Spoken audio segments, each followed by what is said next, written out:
I have got some sculptures and I'm like, oh, is this a bit too messy around the edges or whatever? And like, I'll take a step back. And honestly, a lot of people like the imperfections. So it's about finding that middle ground of like how perfect you want it, how smooth, or how you like to see the beauty in those imperfections. Hi, I'm Nunn, and this is the mess we're in, i.e. life. Because life is, in fact, one big mess that we are all trying to make sense of and navigate our way through. The universe itself is a vast expanse of unorganised chaos. Stars are exploding all over the place, which makes me feel a sense of ease. I want to enable conversations that allow us to all embrace our mess at every level, or at least feel open and comfortable talking about it. I hope you enjoy our ramblings. This week's guest is the gorgeous Holly Silius. Holly is a multi-disciplinary visual artist, originally from the UK, now based in LA. Mixed media artist. She works with bronze, stone, Polaroids, wax, 3D printing, resin, precious metals, you name it, she sculpts with it. Her work explores the human form, raw and adorned body casting stone sculptures and masks, and it's been exhibited at the Tate Britain in London, Sized Gallery in LA, and the Adidas Archive in Germany. In addition to her art, Holly's worked as a renowned makeup artist for over 2 decades, collaborating with some of the most sought-after models, celebrities, and public figures. She's such a beautiful and interesting soul. Privileged to have her on the podcast. Enjoy. Hello. Welcome to the Mess We're In podcast. Today, my guest is the wonderful Holly Silius, who is beaming in all the way from LA, all the way from Los Angeles. Hey, Holly. Hi, Olivia Nunn. Oh, it's going to feel weird being formal. We don't have to be formal. So Holly and I are very, very old friends. We met years ago. I always call it in our rave heyday, in our party era. What is it? Probably like, is it 20 years ago? Probably 15, maybe like 18, 18. Yeah. 17, 18, I think. Between 15 and 20, when we were young and innocent. And having a wonderful time, getting ourselves in quite a mess quite often, I think. I don't know if you could say we were innocent. No, I don't know. I don't know if you could say we were innocent. No, probably not. I think I would describe ourselves as being very messy at that point in our lives. That's definitely a word for it. Exactly. But that is the word that is the focus of this podcast, really. The mess that we are in life, in general, as humans. I'm like very fascinated by the notion of how messy we are as humans and just trying to find our way through life when it is so chaotic and striving so hard all the time. Everybody seems to always be striving for their versions of perfection, or, just things being incredible and constantly striving and getting themselves to not be messy, when actually I feel like tolerating the mess or the uncertainty is what we need to really focus on and be willing to talk about and go, you know what, actually, I have got myself in a real pickle. Sometimes pickle's quite a good word. Actually, maybe I should have called it the pickle we're in. Like the word pickle. Got myself in a right pickle here. Brand. Yeah. And actually, pickle, it's really funny because I started looking at the meanings of the root of the word mess. I always go into this at the beginning of the podcast as well. And the etymology, the root of the word mess comes from the Old French me, M-E-S, meaning a portion of food, drawn from the Latin verb mittere, meaning to send and to put. So the original sense of mess was like the meal being put on the table, which I find weird. And then one definitive description of mess is being like an unappetizing, disgusting, dish of food. Wow, how That's that. deep. We're going deep into mess. So, Holly, you're beaming in all the way from LA. Can you give yourself a little introduction? Apart from being my very old friend, tell us all a bit about yourself and how you got to LA. Hi, my name's Holly Silius. I've been friends with Liv for, about 18, 17 years, something like that. And she's asked me to be here on this podcast to talk about a few things that are messy, in my opinion, and Liv's opinion.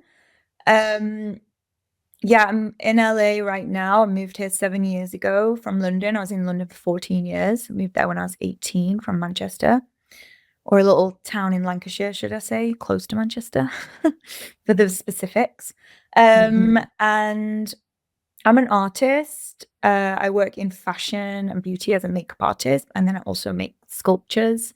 And I definitely go up and down with feelings of feeling level and scattered and messy and hectic.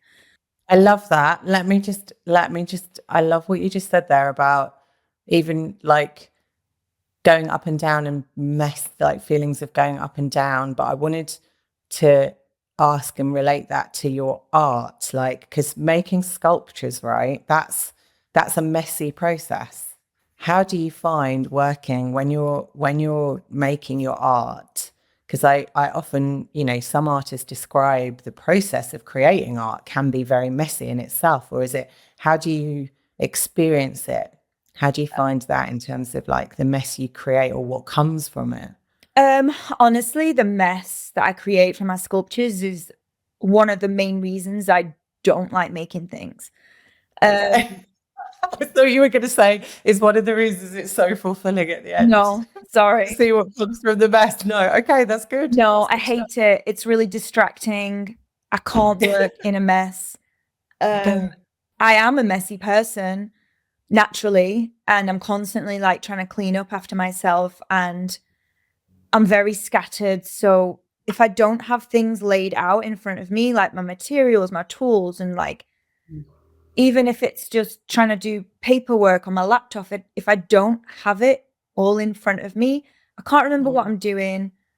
I can't see how to get to where I need to go to with making a sculpture, or like I said, just doing some paperwork on my laptop, and my brain just can't function. But at the same time, if I have all these things around me, it's really distracting and hinders me to be able to like do what I want to do. So I'm constantly having this fight in my head of how to get past this control thing in my head that helps me be explosive and creative and organic.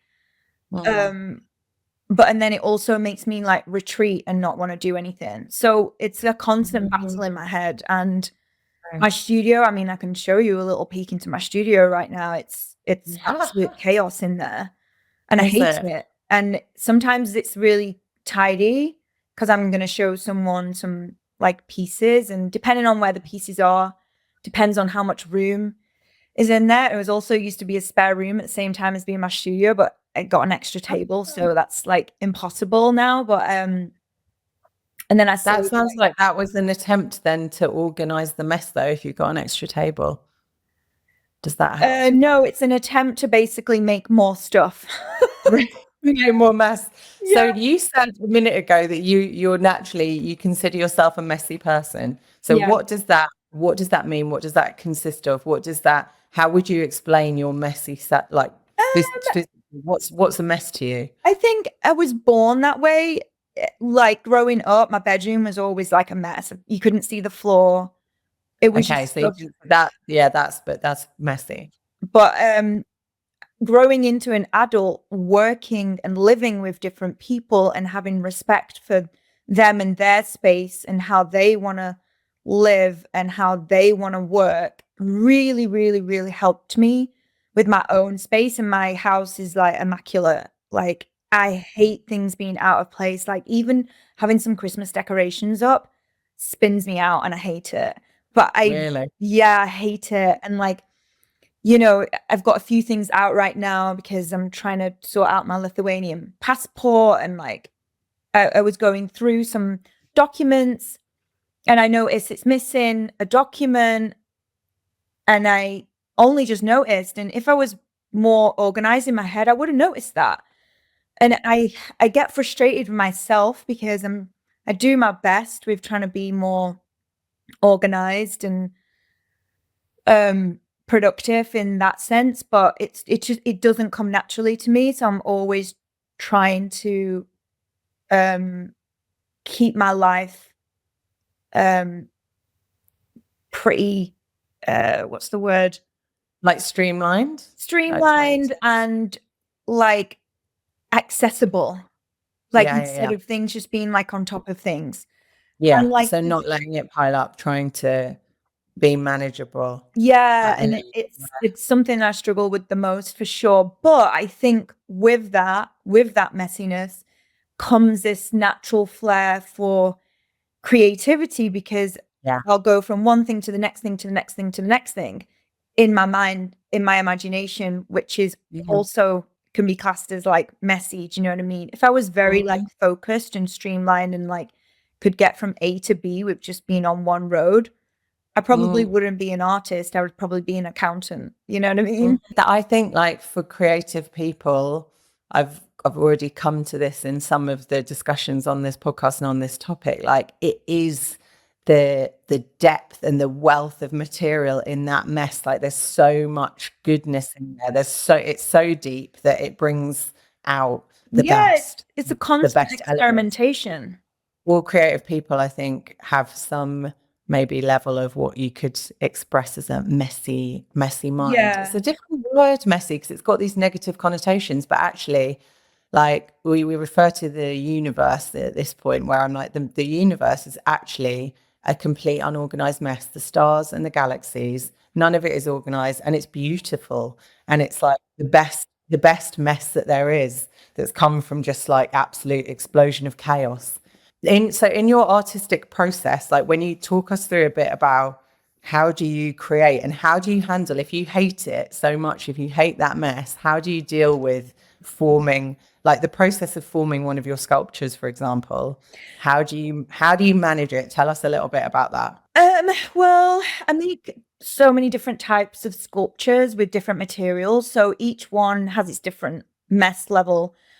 Um, so if I'm like, say, body casting someone, it's, you know, I'm pouring silicone all over them. It's like it is just a messy process. It's a messy material. It's sticky. Like I'm covered in stuff and they're covered in stuff, and there's a lot of cleanup. There's dust everywhere.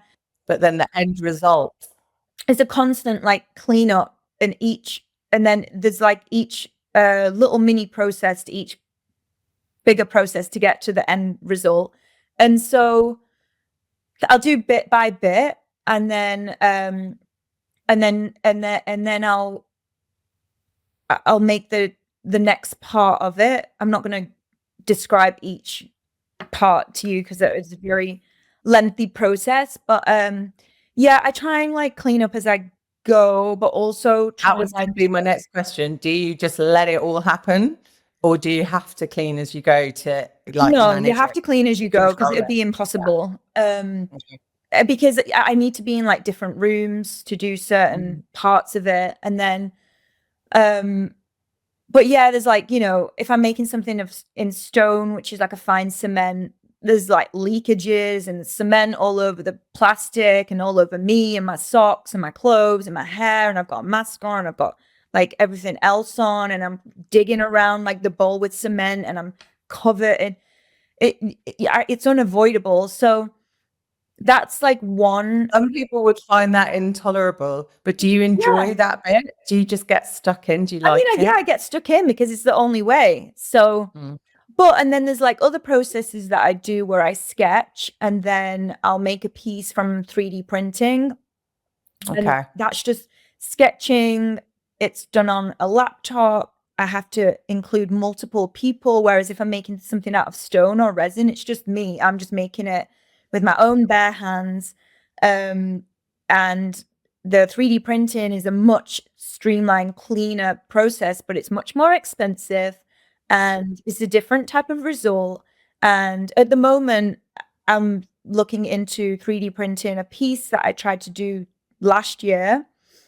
And I used a different company to 3D print and it wasn't good. So I couldn't show it. It was too messy. It was like, ugh, not good. So I'm going through the process again. I've got some other advice. I'm going to try some different places.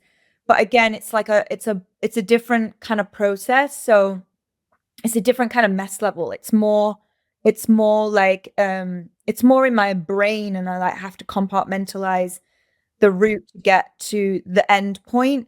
Whereas the stone sculptures, the resin sculptures is very like visceral. It's like in the moment. It's like now it's on my hands. Whereas that is like lengthier and it's like more time consuming in terms of the unknown and trying to see if the end result is what I'm gonna get for my It price. sounds like a bit more like test and learn. And there's Yeah, also other factors involved, isn't there? That are like there's machinery that at the end of the day is going to have an influence on it that's going to be a bit out of your control as well. totally. And like, yeah, so there's definitely different processes to doing the different types of work that I make, but and like, I want to make a piece, it's going to be more like abstract and it's going to be formed from some pieces that broke off a piece that I made, that I lent to someone and they mishandled it and unfortunately broke it. So, but from that, I've kind of had this outlook of like, oh, well, how could I repurpose this? Like in a way that could lead on to another piece. So I'm going to use those broken pieces to form something that I want to maybe do in the future, is like kind of like a maquette. So there's I love different ways that. of using your mess, do you know what I mean? And someone I said was to going me to say once, that like leads into the notion of, I mean, it's so prevalent at the moment anyway, of recycling, upcycling, like reusing things that are obviously not you're not able to continue using them anymore. So that's brilliant that you're already, you know, finding ways to utilize some of the unused messy parts. yeah, That's yeah, love that. I think a lot of artists do it. And one artist said to me, it was just like, never throw anything away, which is like as in your pieces that might have broken or whatever. But that's I have thrown pieces away and it is heartbreaking because you're like, oh, that broke. Because a lot of the materials I use are fragile. So that's annoying, but also it's better for my brain to kind of clear some of that out. And I have given some pieces to people that I, don't necessarily need. If it's a body cast and I've made a different piece from that, that I'll just give them that piece that I made original from there. Because it's a nice like gift. Must be hard when you're a creative though, when you're an artist. How do you control that? How can you, you know, put sort of boundaries around it to go, okay, this is what it's going to be, you know, like a finite sort of, rather than it just being everything. I don't really find it an issue with finding an end with something. Mm. That's not really my problem.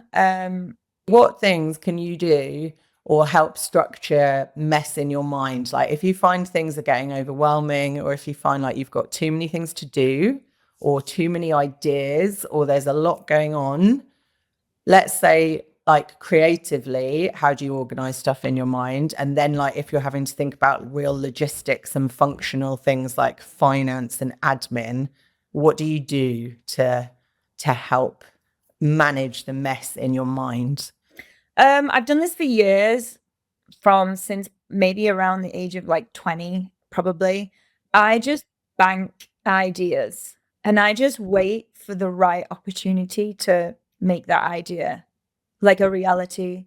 So, like in my makeup work, for example, I noticed at the beginning of my career that I would be working with people that were not perhaps like had been doing it for very long, not that experienced. And so we would do these like what you call tests, and you all come together. It's a new makeup artist, a new hairdresser, stylist, photographer.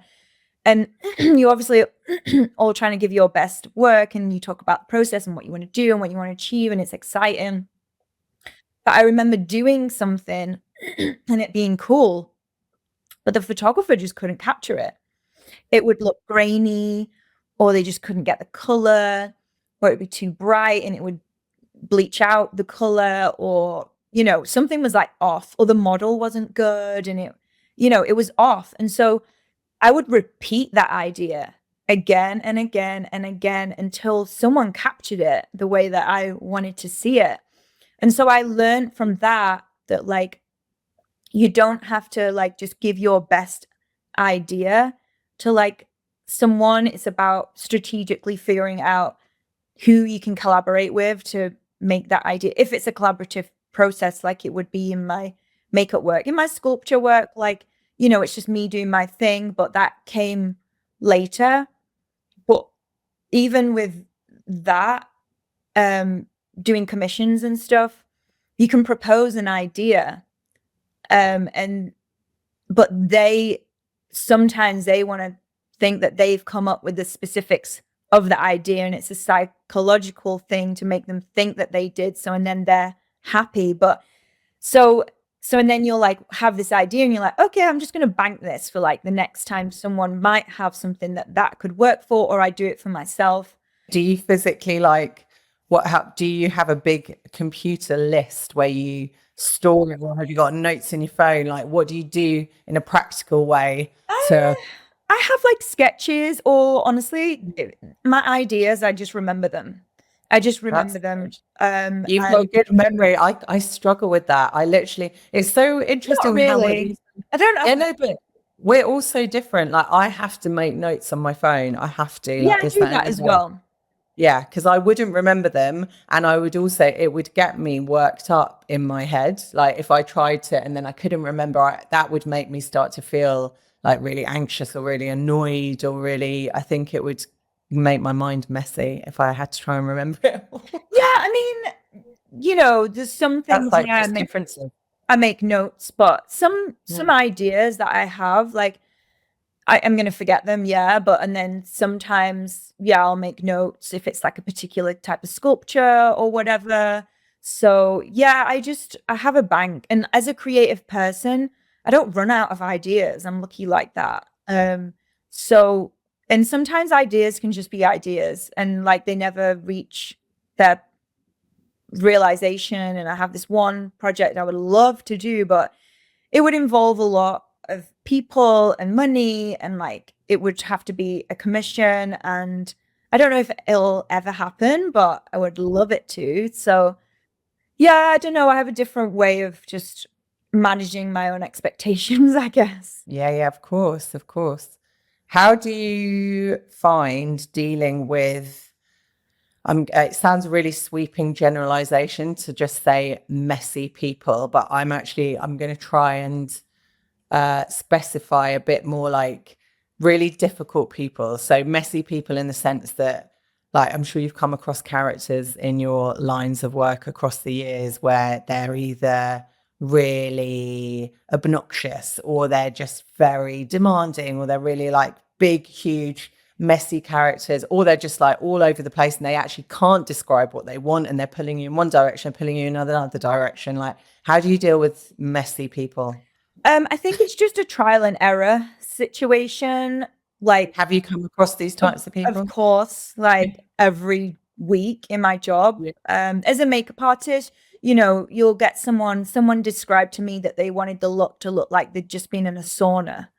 And the model was literally like, what? Like, and I was like, I know what they want. They want like dewy skin that looks fresh, like, and a bit like flushed, but they want like matte but shiny. Like it's like, they tell the hair really contradictory, matte but shiny. Yeah, they want like straight but curly. Like, people don't know how to describe. They don't have the words. They don't have the vocabulary. They don't have the descriptions of what they want. And for me, that is very messy. But it's just how the industry is, for example. And then I did this commission, and it was one of the worst jobs I've ever had to deal with. I was hoping they were going to drop me so many times because I was literally like, I can't handle these people. It's like all over the place. And they jumped around from different things. And I was getting the feedback from the ad agency about what the client wanted. And it went from me hand sculpting something and like casting someone to then me doing a 3D printed piece. And it's just a process of error, I think, and that's how you deal with messy people, is just trial and error. Yeah. And you Do you have to, manage to hold your nerve? Are you a calm, reasonable, rational person? yeah, I think you know, when you're can be a service person, you have to Yeah. um We have to be like super professional. be calm, I've worked in the music industry and been around those scenarios where, yeah, you can't kick off and you as just have the, to give options and see which yeah, yeah. option they Nice. like, and Mm, be willing to change something if it's not what they had in mind. But I think that's just being a good business person, that's yeah, of course. managing people. So Yeah.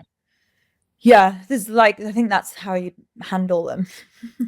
Nice. Do you know, one thing I was just thinking while we were chatting was about how your work as a makeup artist actually is so the antithesis and opposite, complete opposite to mess. Like you actually have to be, what you usually have to do as a makeup artist is make somebody's image as perfect in inverted commas, and I hate the word perfect, as possible. Like, have you ever, I mean, I don't expect that you've ever just been, it's been okay for you to just go in there and make a complete mess on someone's face. Like it's usually, It depends, like, it depends on your interpretation of perfect. Like someone's idea of perfection of on a celebrity on a red carpet is my idea of like, well, it's not yes. nice. It's Yeah, no, I love that. It's ugly. actually quite fake and faux and Um, super like high-end perfection glamour of like no, really I don't think defined. it is high-end perfection glamour. I think it's Okay. distasteful. I think it's putting a mask on someone. I think it's like Mm, not seeing their beauty. I think it's not letting their features like speak for themselves and mm, just enhancing them. Like that's my interpretation. But someone else who does that, looking at my work, they would probably be like, "Oh, it's a bit messy. She does this grungy eyeliner. It's not perfect. Oh, you can see the mm. skin." Like, But that's what some people want, right? And also, you could say that that's the more natural. Well, naturally, we are more messy. Naturally, I was looking at my hair earlier. I was like, my hair's like this is all over the place. Some people would say it was messy. I think, it's just an interpretation. I think the word messy is it's kind of vulgar for some people. And I think that so me saying I think me saying someone else's work is messy is my opinion.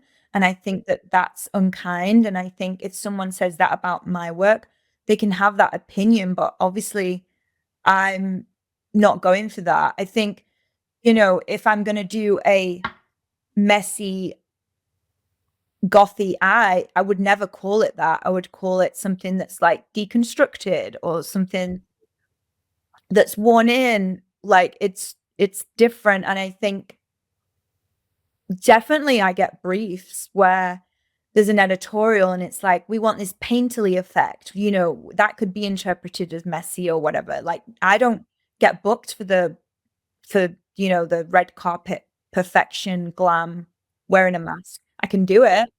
this is so, I love how this just highlights again how, because negative connotations come with the word messy, but in fact, it's all open for interpretation. And messy, when it comes to your work in makeup, in that sort of world, can be really, really cool and can be really punk and can be really avant-garde and can be really interesting and can be really like you like make people stand out and look very unique or different. And I think then you start to get into like the depths of why messy is actually it's not a great word. Like no one would ever brief, can you make this look messy?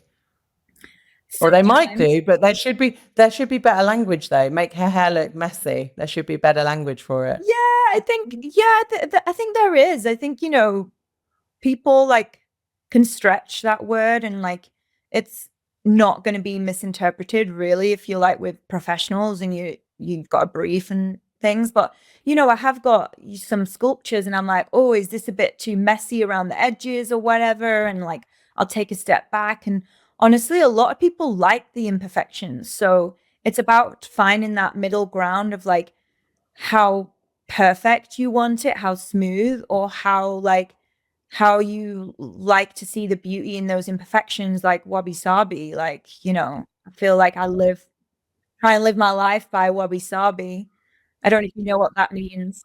We don't need all the like refined edges because we're not all smooth around the edge, are we? Yeah, but again, it's just, someone else's interpretation. Like I'll look at a Jeff Koons and I'm like, wow, that piece is so magnificently big and perfect. And it's not necessarily like something that I would have in my house, perhaps, because I would prefer something from um I don't know, like a Frank Auerbach, and his paintings are like renowned for how thick and like organic and ostentatious and like messy they are.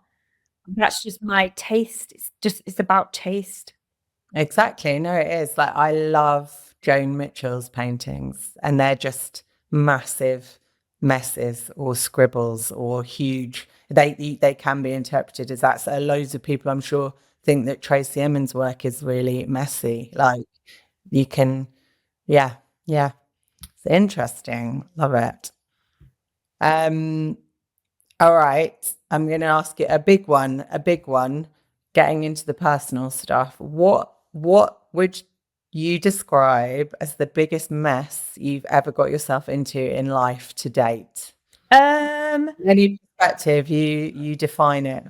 I guess maybe around when I was 27, about to turn 28, I had some realizations that I kind of wanted to quit partying and like drinking and, experimenting with like drugs, partying. And I kind of, I felt like I was coming to the end of it and felt like I was just like too much of a like liability to myself. And yeah, and then I had this little eye accident, which was pretty traumatic. I tore my cornea really bad.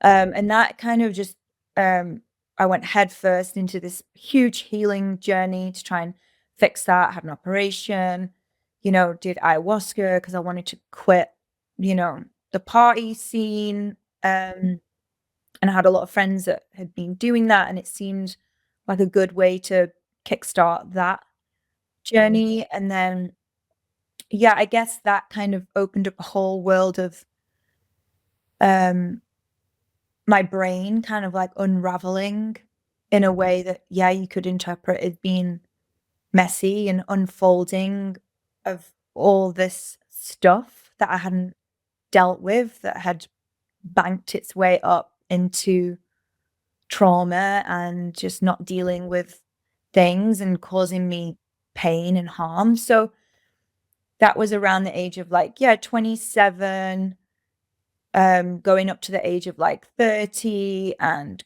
yeah, so I quit the drugs, the alcohol. Then I started, healing in a way for my mental health because Mhm. I wasn't physically doing harm to myself and I wasn't getting all the chest infections that was just kind of masking the real problem. It was like, oh, now my body is getting healthy. Now my brain's starting to unravel. And I was like, what the hell is Okay. this all about? Body So, mind relationship that we fear and love. Yeah. yeah. And so I would say that time period was really heavy and was very disjointed. And Yeah. And you went through a lot. Like that is a process of, you went through it. You went through the shit basically and went through a full unraveling and did a lot of experimenting with different ways of connecting to yourself, I guess. Can I quickly ask you a bit about the ayahuasca experience or journey, if you don't mind sharing? Because I know there's a lot of people that have done it, but not necessarily defined or described it in any way. You don't have to go super deep, but just anything that you can tell us about that experience and how that was messy or clarified some stuff? Yeah. Yeah. I mean, look, if I'm going to tell you the whole thing, it's going to take about 3 hours. So yeah, I'm No, not gonna. don't you just give some highlights? I think so for me, I was going to South America with two friends and we'd heard about it and we were all kind of like sensible-ish ladies. And so we knew that it was a process that you could do in a room full of 30 people and that just didn't really speak to us. And we said we would only do it if it came up in a safe and happy way and we felt like it was something that resonated with us. And so that was our intention.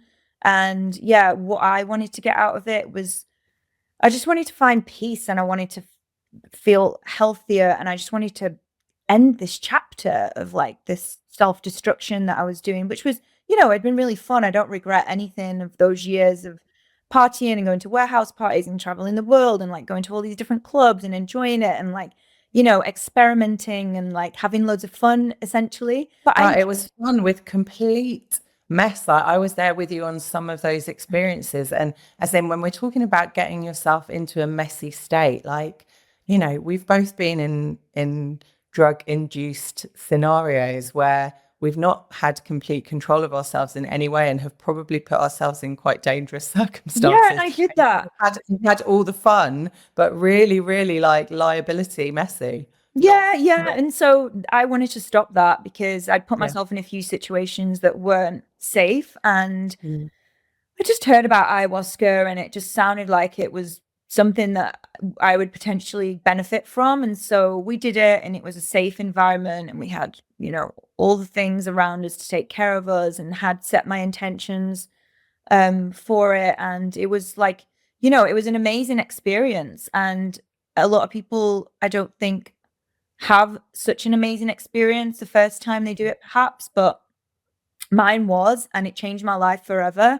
And I never did another recreational drug after it. And then 9 months later, I quit drinking, and it was just this kind of like light bulb moment from the ayahuasca, and it was very gentle.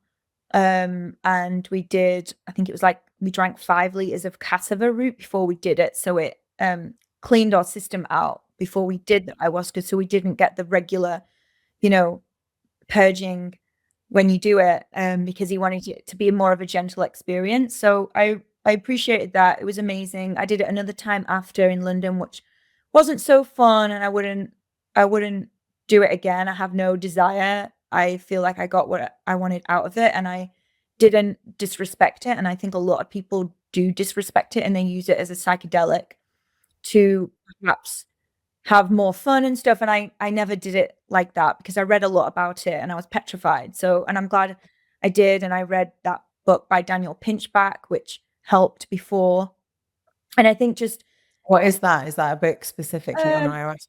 is it Breaking Open the Head? I think it is. Yeah. And Mm. it's about kind of the experience of ayahuasca. I think it was Mel, that my friend, that told me to read that. She was also reading it. And yeah, it was I went into it with respect and intention, and I got out of it, like, a lot and Mm. exactly what I needed, and I Amazing. highly recommend it for someone who's going to do their own research and make sure they're in a safe environment. I definitely wouldn't use it as a way to just have a psychedelic experience. Yeah, no.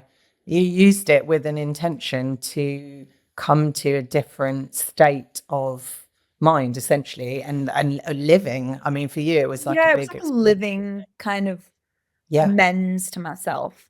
So do you feel like from that period you have, yeah, I mean, obviously that was over a decade ago now, and it feels as if you've definitely transformed that mess that was really, really prominent then. It's evolved, I guess. How do you feel now? How do you feel from where you were then to where you are now? I mean, yeah, it's it was 12 years ago. Very different kind of life now and how I live my life and all the good things that I do for myself. There's very few things that I do that are detrimental to the way that I live. but I think that also comes with age and like just acknowledging that you've got to take control and you've got to take control to better yourself. And if you want to stay in the same wheel of life, then that's also fine. But that's never kind of how I've lived. I've always lived to progress and move and keep moving forward. And sometimes I definitely feel stagnated and it's frustrating and like hurtful and painful, but there's always like a lesson and I'm always trying to stay positive. That's tricky sometimes, but I think, you know, as an artist, your brain is so up and down that that's just how my brain is. And like, I just have to accept that that's just how I move through life. And that's how a lot of people move through life. And by just trying to stay steady and like be good to yourself is definitely a way of, you know, keeping that mess in your head to like an absolute minimum for you. Yeah.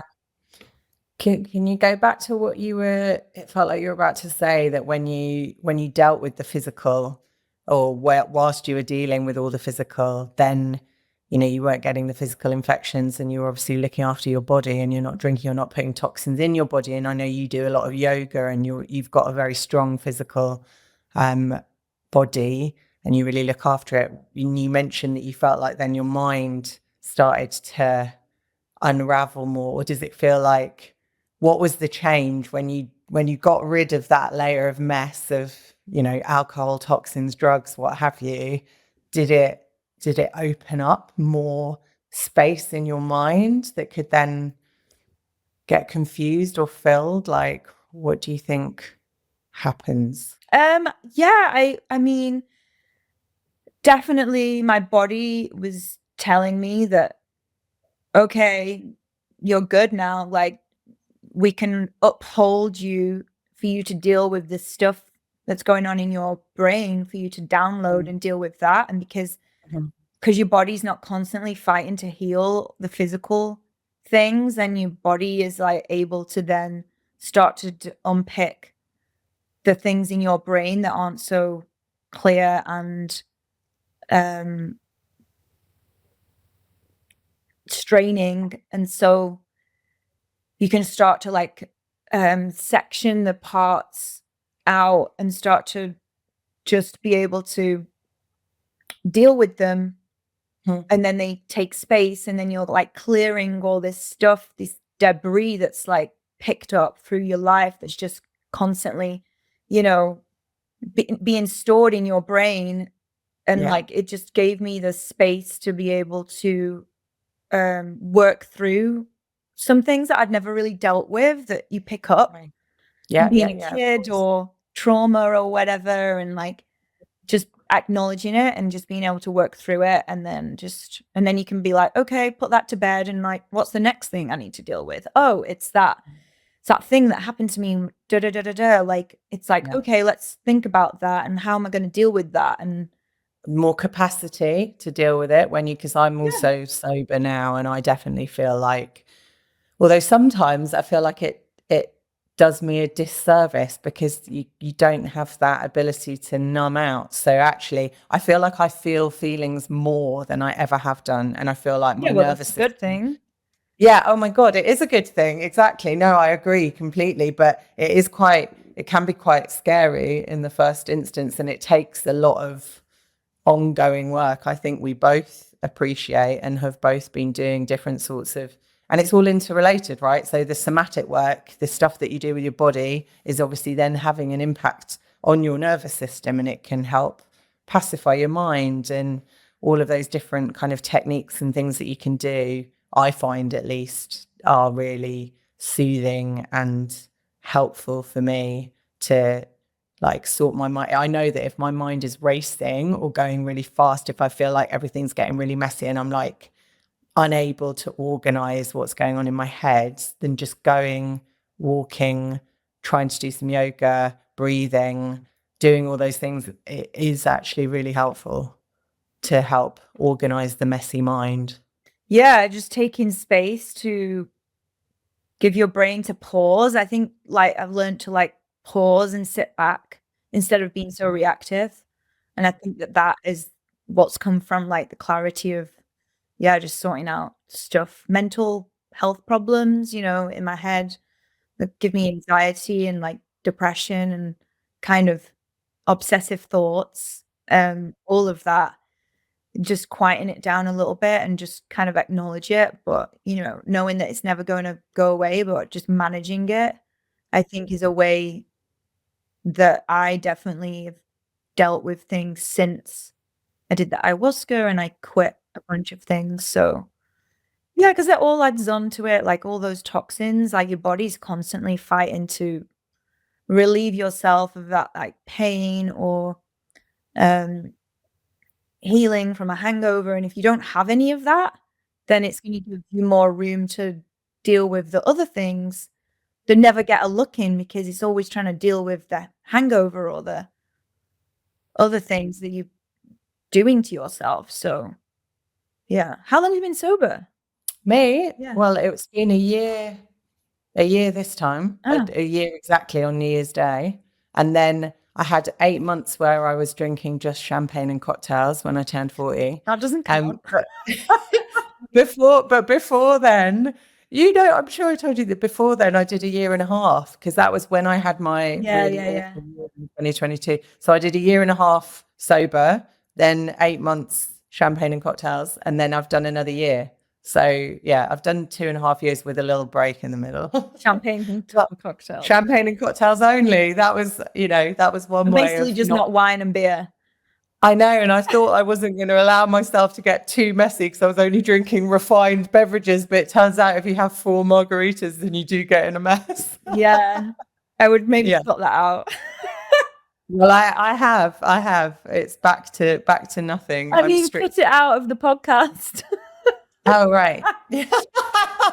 No, I'm going to keep this bit. It's quite funny. Oh, okay. In other people, right? So in other people, what kind of mess can you tolerate? Firstly, on a physical level. So if you were with a partner or even with a best mate and you were staying at their house and there was like shit everywhere, or there was not actual physical shit, but what can you tolerate? Could you tolerate loads of dirty dishes all over the kitchen? Dog hair and cat hair I can tolerate because I have a dog and he sheds so much and I'm always hoovering and cleaning it up. But I remember someone said to me, this model that I was working with, and I was like, oh, I'm going to get a puppy, but I'm like, I just don't want the dog hair. And she said, you know what? I felt the same. And like, I just have dog hair everywhere now. And she's like, and it's worth it. And she's like, I'm always cleaning it up, but it's just always there. And it's interesting. I don't like dog hair. I don't think I could deal with it. I think it's disgusting. But it's, my hair falls out all the time. It's just the same. No, it's not the same. It's not as much. When I've witnessed dogs, I mean, my hair falls out a lot. Okay.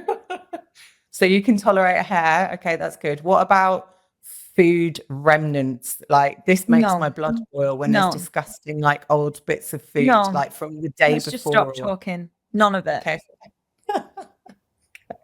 Anything else that like really, really makes your blood boil? That's like, can you tolerate clothes everywhere? Like what, other people's clothes? Yeah, like if you were staying with somebody and their clothes were everywhere. I mean, look, I go into people's houses and like you go into friends' houses and you're like, how do people like live like this? But at the same time, when you go into someone's house, you don't really notice the mess like you would go into your house and you'd be like, oh, that's out of place. That's out of place. So I don't know. I think I'm pretty tolerable of how people want to live. I have a friend. She has a really beautiful home. There's a lot of dog hair, but it's not dirty. Things are just like all over the place. And that's just how she is. And it's, yeah, it doesn't really bother me. It's like, it's a benign thought. Okay. That's good. Okay. In the public sphere, can you think of a celebrity or a person of note that you view as being a messy character, but you really like them or you really respect them. Somebody who's kind of renowned as being a mess, but you go, fucking hell, they're amazing. Because I'm Iggy thinking Pop. future for the Iggy podcast, Pop. who I need to, Iggy who Pop. I need to, Iggy Pop. Iggy Pop. Okay, lovely, love it. I concur. I agree. I think he's so cool, and like his Mm. music's amazing. And like I listen to his show on a Sunday morning. Well, I think it's a Sunday evening in London on BBC Radio 6. And Yeah, I love everything he has to say. I can't understand half of it because he's just got this really gravelly voice, which you could class as messy. But what he does say and what I hear is just so insightful, and so many good little nuggets of just incredible information for artists, and just to keep pursuing your dreams. And I've read a bit about him, of what he was like when he was younger, and it sounded like hectic, and it sounded like he was all over the place. But I just think he's an inspiration, and I would definitely tolerate whatever kind of mess he is if I ever got to be friends with him.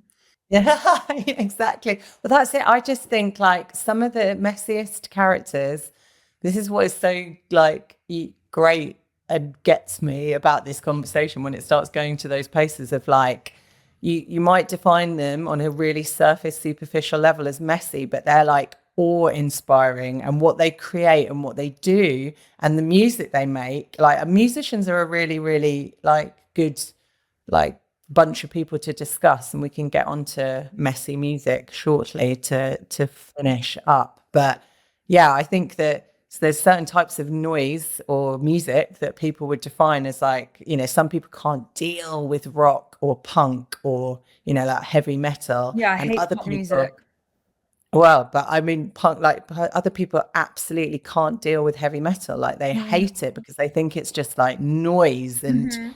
some of it though it is extreme, but it's incredible. Yeah. Like it's just so kind of like uplifting, actually. It's like energy. It's so much energy within it. But again, it's all just comes back to people's taste with Yeah. art and what is messy art. Is there any art that could be negatively defined as messy? Maybe not.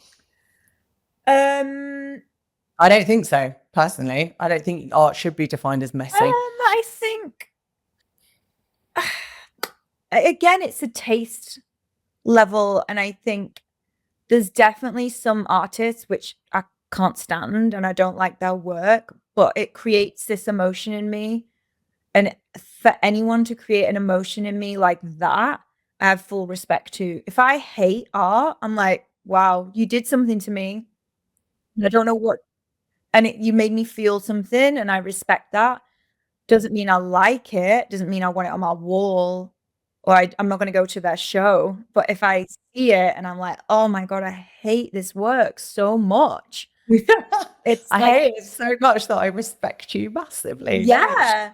And that same is for great. like, if I go into a gallery and I'm like, go and see loads of Salvador Dali, or like other artists that I love, like Leonora Carrington, and I'm like overwhelmed by it, and I need to leave because I'm so overwhelmed because I love it so much. Someone might look at their work and be like, I don't get it, I don't like it. And it's like, it's just, you're this, Jackson Pollock, like, he was just throwing paint around, according to some people, but I love it. It is Yeah. messy. Yeah. Yeah. I It's think a controlled mess. art should have the license to be messy. Well, actually, we all should. Okay, we're going to wrap up, and to finish up, I always ask the guests to choose a little soundtrack to your mess, and it could be like one or two songs that define mess to you or that have got you through a messy moment. Just pick a track or two and tell us why.